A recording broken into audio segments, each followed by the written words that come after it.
In a major development that signals growing tension between Canada and the United States, the Canadian federal government has made a bold move by halting all rebate payments to Tesla and banning the company from participating in any future subsidy programs.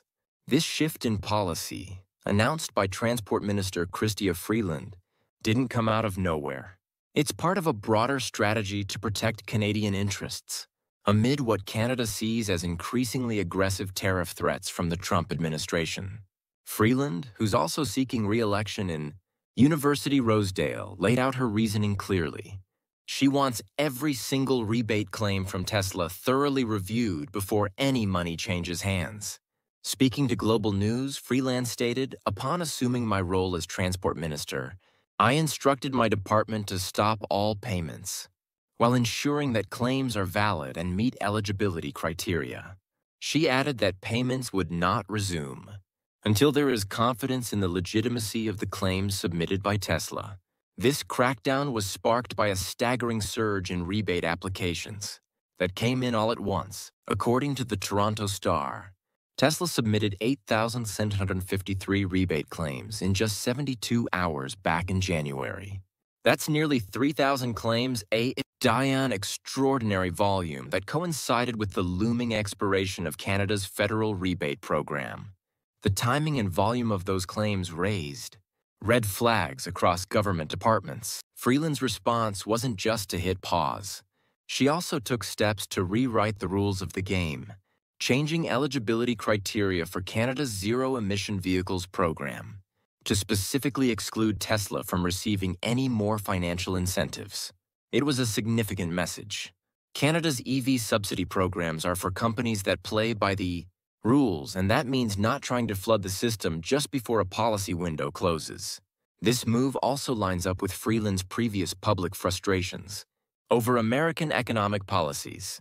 During her leadership campaign, she openly supported imposing a 100% tariff on Tesla vehicles due to Elon Musk's close ties with the Trump administration.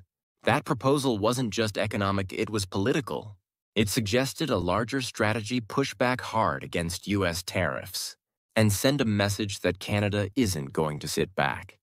While foreign companies benefit from subsidies without reciprocity, Tesla's surge in rebate claims now looks like more than just a business maneuver. It's been interpreted by some as an attempt to take advantage of Canadian taxpayers before the window closed. But Freeland's decisive reaction, freezing payments and proposing policy reforms, reflects how serious the government is about making sure the rebate program isn't abused. This moment isn't just about electric cars. It's about trade policy, political leverage, and national interests. Canada, under increasing pressure from U.S. tariffs, is beginning to rethink how it handles foreign companies that might not align with its values or economic goals. Tesla just happens to be the most high-profile case right now, and with Musk's connections to Trump, the situation has turned into a flashpoint for broader political tensions. For Canadian consumers, this might be frustrating. Many had hoped to take advantage of rebates when buying a Tesla. But for the government, it's about setting a standard. Until Tesla can prove that its claims are clean and its conduct meets the new criteria, it's off the list. And as the rebate freeze holds, this fight between Tesla and Ottawa is quickly becoming a symbol of something much bigger: how Canada wants to define its economic sovereignty in the face of international pressure. The situation surrounding Tesla's rebate claims has drawn attention from various political quarters, with multiple parties now weighing in on the implications of Canada's decision to halt payments. On one side, the federal NDP New Democratic Party has voiced its support for a much more aggressive stance against Tesla, echoing Freeland's earlier comments about imposing a 100% tariff on the electric vehicle manufacturer. The NDP, long vocal about protectionist policies in trade, is increasingly aligning itself with a rising tide of Canadian political sentiment that calls for more direct action against foreign influence in domestic markets. In particular, they argue that Tesla, a company with strong connections to the Trump administration, should not be allowed to benefit from Canadian subsidies, while the U.S. maintains tariffs on Canadian products. In addition to the NDP's position, conservative leader Pierre Poilievre has offered a nuanced take on the situation. Poilievre has previously expressed admiration for Elon Musk's business acumen and the potential economic benefits of bringing Tesla's factories to Canada.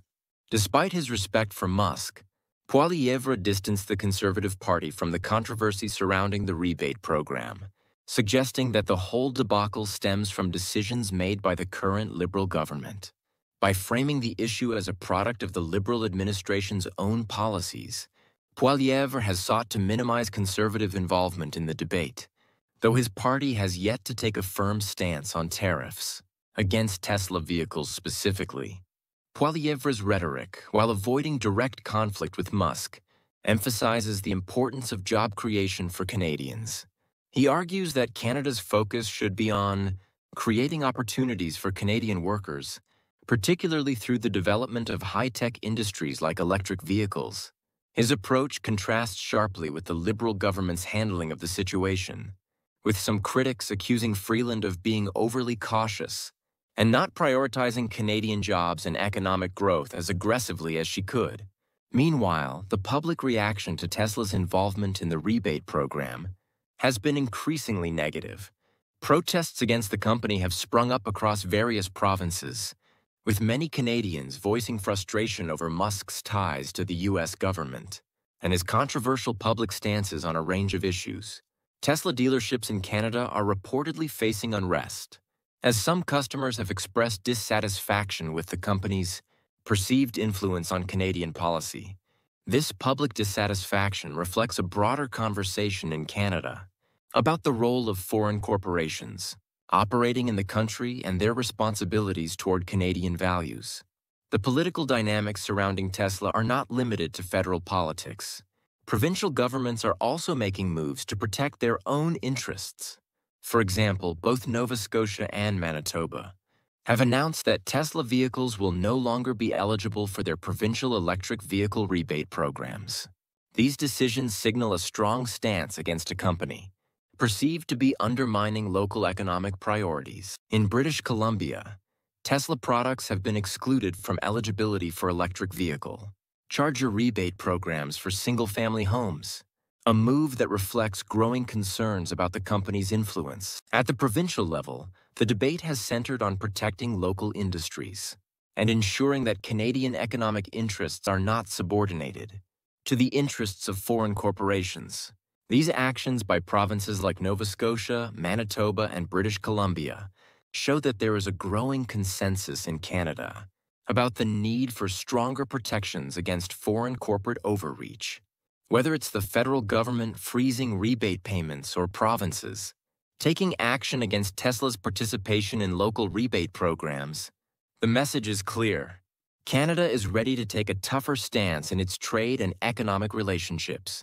In Ontario, Premier Doug Ford made headlines when he decided to terminate a $100 million contract with Musk's internet service provider Starlink. Ford's decision has been framed as an example of the province's resolve to distance itself from foreign corporations that do not align with Canadian values. The Premier's declaration that the contract would remain off the table, even if U.S. tariffs were lifted, sends a clear message.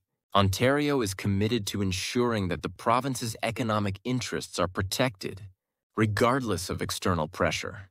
Ford's actions add another layer of complexity to the already fraught relationship between Canada and the U.S. when it comes to economic policy, as the political dynamics surrounding Tesla and the broader issues of trade and foreign influence continue to unfold. The spotlight has also shifted to the implications of these decisions for the Canadian economy, and more specifically, for Alberta. Premier Danielle Smith, in particular, has found herself at the center of a growing debate about how to balance Alberta's economic interests with the larger, more contentious issues of international trade. Smith's leadership, particularly as it relates to her dealings with the U.S., is under heavy scrutiny. Her upcoming trip to Florida, where she will be speaking alongside controversial figures like conservative media personality Ben Shapiro, highlights the intersection of local and international politics. Smith's actions are generating intense debates not only about Alberta's political direction, but also about Canada's larger role on the global stage. Her decision to engage with American political figures known for divisive views has raised questions about how far Alberta and Canada, more broadly, is willing to go in, engaging with foreign entities that do not always align with Canadian values. Critics of Smith argue that her willingness to associate with figures like Shapiro undermines Alberta's reputation and its standing in the international community. The concern is that, by aligning with individuals whose views many consider controversial or offensive, Smith could be risking Alberta's future economic and political interests, particularly in the context of Canada's relationship with the U.S. For Smith, however, this is not just about a political appearance, it's a strategic move to raise Alberta's profile. In the broader debate about trade and economic development, Smith's administration is focused on securing Alberta's economic interests in the face of significant challenges, particularly in relation to the province's oil and gas sector. Alberta's dependence on the energy sector has long been a contentious issue in Canadian politics, especially as the global conversation around climate change intensifies. Smith's engagement with American figures who represent the interests of the conservative right might be seen as a way to create stronger ties between Alberta's energy interests and U.S. business sectors. By engaging with influential figures, Smith is positioning herself as a defender of Alberta's economic priorities, which include advocating for more resource development and less government intervention. Smith's strategy, however, raises a crucial question. What is the long-term cost of aligning Alberta with figures who may have views at odds with the broader Canadian identity? Critics argue that by associating with figures like Shapiro, Smith risks alienating many Canadians who see the country's values as rooted in inclusivity, equality, and respect for all people. In this highly polarized political environment, it's clear that the repercussions of her actions will not be limited to her standing in Alberta alone. Her decisions have the potential to shape the entire political landscape of Canada, and they are already drawing sharp lines between those who support her approach and those who oppose it. The political fallout from Smith's engagement with American figures also extends to how Canadians view their provincial leaders and their role in the broader political arena. Alberta, as a key province within the Canadian Federation, has always been a stronghold of resource development and economic growth. However, the province's relationship with the federal government and its position on global trade and climate change have been increasingly contentious. Smith's approach to international relations is seen by some as an opportunity to open new economic avenues for Alberta, particularly in the context of trade with the U.S. and beyond. However, for others, her actions signal a dangerous shift away from the values that have long defined Canada's national identity. As the public debate intensifies, Smith will be forced to navigate these complex dynamics, balancing Alberta's economic interests with the broader responsibility to represent Canadian values. On the international stage, her actions will have far-reaching implications for her leadership and for Alberta's future. How she engages with U.S. political figures and how she manages Alberta's relationship with the rest of Canada will be critical to determining the trajectory of her administration. In the coming months, Smith's approach to international relations will be put to the test. Her handling of the Tesla controversy, the ongoing discussions about tariffs, and her engagement with figures like Shapiro will all play a pivotal role in shaping public opinion. For Alberta and for Canada as a whole, these decisions represent a crucial moment in the country's political evolution. The pressure is on Smith to demonstrate that her leadership can unite the province while safeguarding its interests in an increasingly globalized world. As Premier Danielle Smith's political strategy becomes more entrenched, the ripple effects of her controversial engagement with U.S. figures like Ben Shapiro are being felt throughout Canada. The criticisms she is facing aren't limited to Alberta alone. Across the country, Canadians are debating the role of provincial leaders in international diplomacy, particularly when it comes to balancing domestic interests with foreign relationships. For Smith, her actions are part of a broader strategy, to ensure that Alberta's voice is heard on the global stage, especially in matters that directly impact its economic well-being. The question, however, is whether this strategy will ultimately strengthen Alberta's position or backfire. By alienating key allies both at home and abroad, Smith's decision to engage with American figures known for their extreme viewpoints raises uncomfortable questions about the kind of leadership that is needed in Canada's provinces. Critics argue that aligning with figures who espouse controversial or divisive rhetoric can damage Alberta's reputation and undermine Canada's commitment to inclusivity, diversity, and respect for human rights. By choosing to stand alongside someone like Shapiro, Smith risks being seen as compromising on the values that are widely recognized as part of Canada's national identity.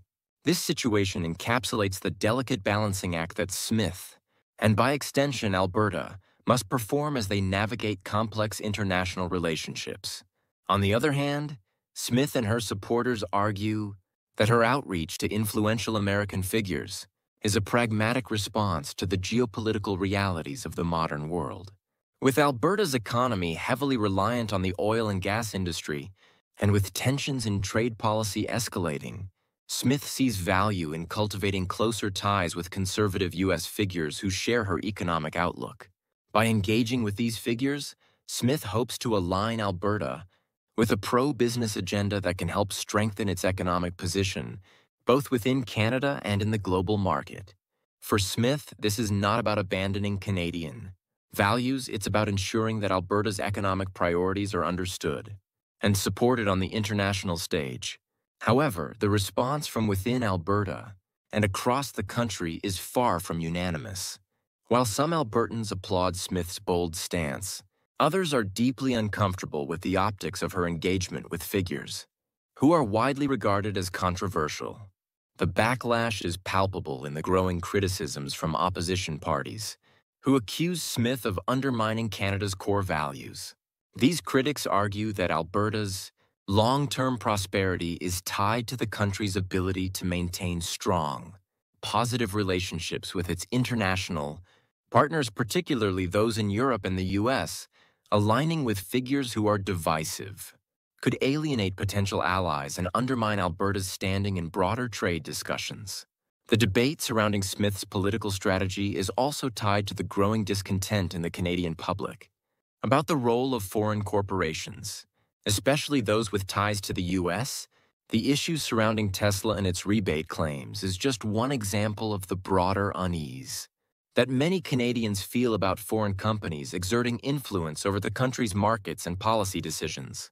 While Alberta's government is focused on advocating for more freedom in its economic decisions, other provinces are pushing back against what they perceive as overreach by foreign corporations. In this context, Smith's leadership and her ability to balance Alberta's economic interests with the broader concerns of Canadian citizens will be put to the test. Moreover, Smith's actions come at a time when Canada is facing growing pressure on multiple fronts. The Trump administration's tariffs on Canadian goods have added strain to an already complex economic landscape, particularly for Alberta's energy sector. The province's reliance on fossil fuels and its struggle to diversify its economy in the face of global climate change. Concerns make Alberta especially vulnerable to shifts in U.S. policy. Smith's decision to engage with figures who are seen as sympathetic to the Trump administration is viewed by some as an attempt to shore up Alberta's energy interests against what she perceives as external threats. Whether this strategy will prove successful or lead to further polarization remains to be seen. The growing division within Canada on issues like climate change, foreign trade, and resource development underscores the complexities that provincial leaders like Smith must navigate. On one hand, there is pressure to protect Alberta's economic interests and ensure that the province's resource development is not hindered by national or international policy shifts. On the other hand, there is the need to uphold the values that define Canada, which include a commitment to environmental sustainability, social equity, and international cooperation. Smith's engagement with figures like Shapiro has the potential to either strengthen Alberta's position or isolate the province from broader Canadian values. The next few months will reveal whether Smith can manage the delicate balance between representing Alberta's economic interests and maintaining the support of her constituents. As her leadership is scrutinized both within Alberta and across Canada, her ability to unite the province while navigating complex international relationships will determine whether her approach ultimately succeeds or fails. As Premier Danielle Smith's political strategy unfolds, the broader impact of her decisions on Alberta's future remains a subject of intense scrutiny. The complexities of international trade, foreign influence, and domestic economic priorities are all at play, as Alberta seeks to assert its position in a rapidly changing global environment. Smith's engagement with controversial American figures like Ben Shapiro is not just a matter of political spectacle. It is part of a larger effort to reshape Alberta's economic narrative. The question now is whether this approach will help the province thrive or whether it will backfire, alienating key allies and leaving Alberta isolated. Smith's supporters argue that her stance is a necessary response to the pressures facing Alberta's economy, particularly within the energy sector.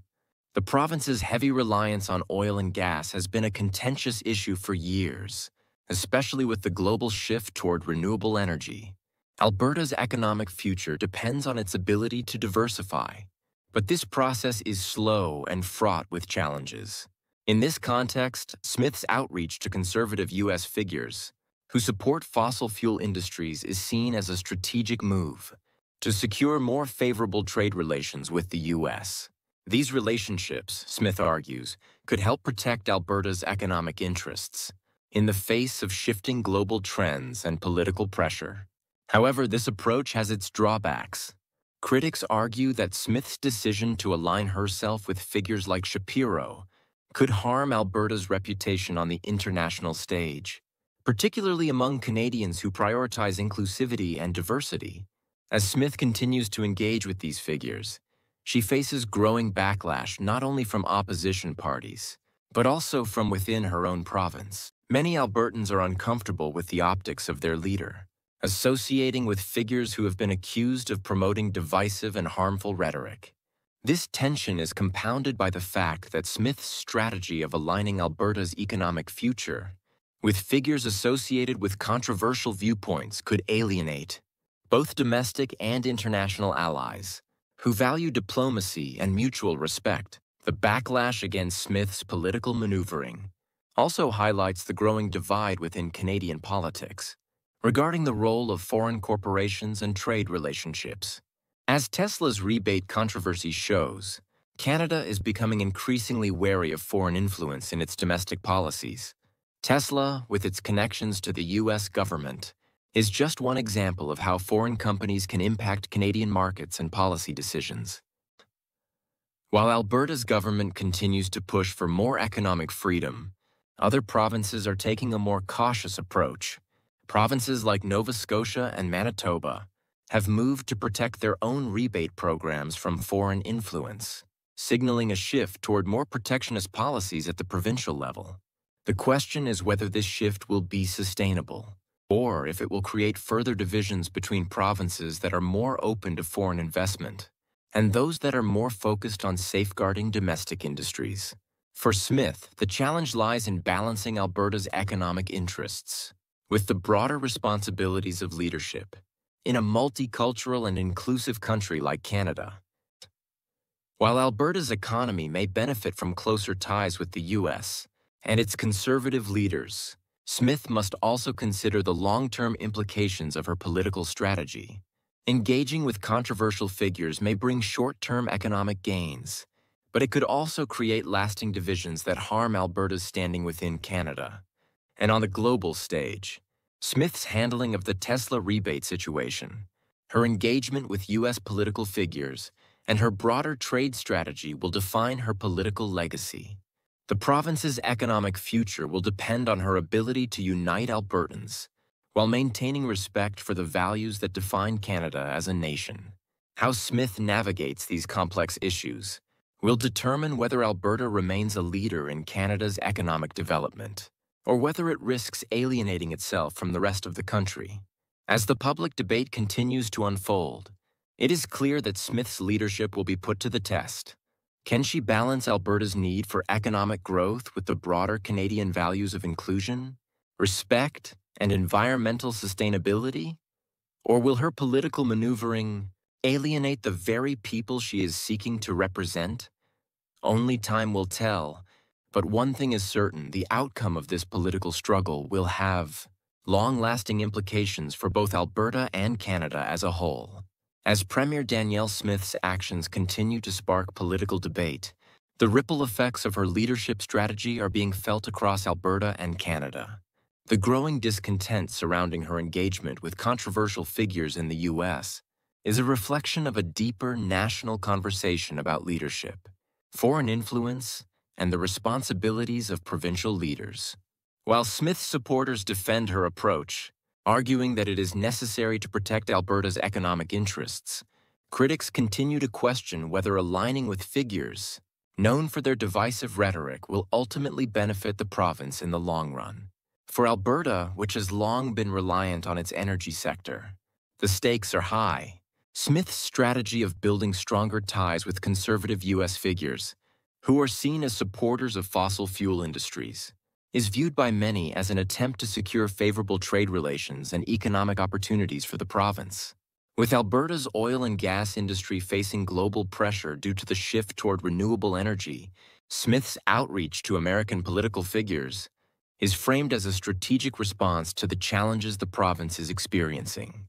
However, her critics argue that this strategy could isolate Alberta from the broader Canadian political landscape, particularly when it comes to climate change and environmental policies.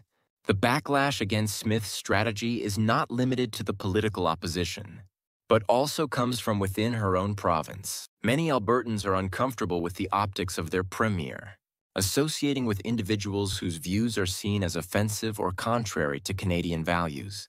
As Smith continues to build relationships with controversial American figures, the concern is that this could further polarize Alberta's political landscape and alienate Canadians, who value inclusivity, equality, and respect for all people. By engaging with figures like Ben Shapiro, Smith risks framing Alberta as a province that prioritizes economic interests over the values that have long been seen as foundational to Canada's national identity. The controversy surrounding Smith's leadership also reflects the broader, ongoing debate in Canada about the role of foreign corporations in international trade. The Tesla rebate controversy, for example, underscores the increasing concerns among Canadians about foreign influence in domestic policy decisions. Tesla's ties to the U.S. government and its attempt to flood the Canadian rebate system with last-minute claims raised alarms about the company's ability to manipulate Canadian policies to its advantage. While Alberta continues to push for more autonomy in trade and economic decisions, other provinces, like Nova Scotia and Manitoba, have taken a more cautious approach, pushing back against foreign influence in their markets.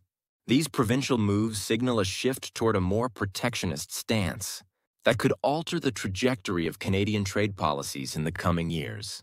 For Smith, navigating the complexities of Alberta's economic future while maintaining the trust of her constituents will require a delicate balance. As her outreach to U.S. political figures intensifies, the question remains whether her strategy will successfully protect Alberta's interests, or if it will result in further alienation both within Canada and on the international stage. The province's reliance on the oil and gas sector has long been a contentious issue in Canadian politics, especially as the global conversation around climate change grows louder. Smith's decision to prioritize resource development, while engaging with conservative U.S. figures, may provide short-term economic benefits, but it risks deepening divisions between Alberta and other provinces, particularly those in Canada that prioritize climate action. The key to Smith's success will be her ability to convince Albertans and the broader Canadian public that her leadership is not about abandoning Canadian values, but about securing Alberta's economic future in a rapidly changing world. Her challenge is to show that her engagement with American figures does not equate to a surrender of Canadian principles, but rather a strategic maneuver to ensure that Alberta remains competitive in a global economy. However, as the political climate continues to shift, Smith will need to address concerns about Alberta's reputation and ensure that her actions do not alienate Canadians who believe in a more inclusive, forward-thinking vision for the country's future. As the debate continues to unfold, the direction Smith chooses to take will have profound implications for her political future. Will she be able to unite Albertans behind her vision of economic growth and resource development? Or will her controversial alliances with U.S. figures alienate the very people she seeks to represent? Only time will tell. But what is certain is that Smith's actions will continue to shape the future of Alberta's political landscape for years to come. As Premier Danielle Smith's leadership continues to unfold in Alberta, the political discourse surrounding her approach to foreign relations and trade has reached a fever pitch. The consequences of her decision to engage with controversial figures like Ben Shapiro and align Alberta's economic future with pro-business, conservative figures in the U.S. have stirred not only provincial but national debates. Her strategic decisions are raising difficult questions about the role of provincial leaders in the broader Canadian political context, especially when it comes to reconciling economic goals with the core values that Canadians hold dear. Smith's detractors argue that aligning with figures like Shapiro, who is known for his polarizing views, risks alienating the very people she is supposed to represent. Many believe that her approach to international relations could turn Alberta into a political outlier within Canada, further deepening the divide between provinces. Critics warn that by embracing controversial U.S. figures who represent extreme viewpoints, Smith risks losing the support of moderate voters and progressive Canadians, who prioritize inclusivity and equality. These voters, many of whom are from other provinces, might view her actions as a betrayal of the Canadian identity, which has long been defined by its emphasis on diversity and respect for human rights. However, Smith's supporters maintain that her strategy is a necessary response to the political and economic pressures Alberta faces, with the province heavily reliant on its oil and gas industry, which is under growing global scrutiny due to the climate crisis. Smith sees an opportunity to secure more favorable economic deals with conservative U.S. policymakers, who are more inclined to support fossil fuel industries. By engaging with these figures, Smith hopes to ensure that Alberta's economic priorities, especially its energy sector, are given the attention they deserve on the global stage. In doing so, Smith aims to strengthen Alberta's standing in international trade, negotiations, and protect its economic interests. The crux of Smith's leadership challenge lies in balancing Alberta's economic needs with the broader expectations of Canadians. While Smith's focus on economic growth and job creation resonates with many Albertans, her association with controversial figures complicates her position. As Alberta's economic future is tied to resource development, particularly fossil fuels, Smith faces the ongoing dilemma of managing Alberta's interests in the face of increasing global pressure to transition to renewable energy. Her government's actions will undoubtedly influence the political landscape not only in Alberta, but across Canada as the nation grapples with the question of how to balance economic growth with environmental sustainability. Smith's support for the oil and gas sector, combined with her outreach to conservative U.S. figures, positions her at the center of a broader political debate about the future of Canadian energy policy, the challenges posed by climate change, and the global shift toward clean energy put Alberta in a precarious position. On the one hand, Alberta's economy relies heavily on its energy exports, particularly oil and gas. On the other hand, the rest of Canada, particularly provinces like British Columbia and Quebec, has increasingly prioritized environmental concerns and the transition to green energy. Smith's strategy may help Alberta maintain its position as a major player in the energy market, but it risks further alienating the rest of the country and creating a wider rift between Alberta and the federal government. As Smith continues to navigate this political minefield, her leadership will be tested in the coming months. The political landscape in Alberta and Canada as a whole is shifting, and Smith's ability to unite her province while balancing economic priorities with national values will be critical. The road ahead is fraught with challenges, but it also presents opportunities for Smith to redefine Alberta's role in Canada's future. If she can successfully navigate the complexities of international trade and foreign relations, while staying true to the values that define Canada, Smith could emerge as a key figure in the ongoing evolution of Canadian politics. The future of Alberta's political landscape depends on how well Smith can engage with both domestic and international stakeholders. Her ability to maintain a strong economic position for the province, while fostering unity among Canadians, will be essential. Whether her strategy proves successful or ends up alienating key groups remains to be seen. But it is clear that the stakes for Alberta and for Canada as a whole are high.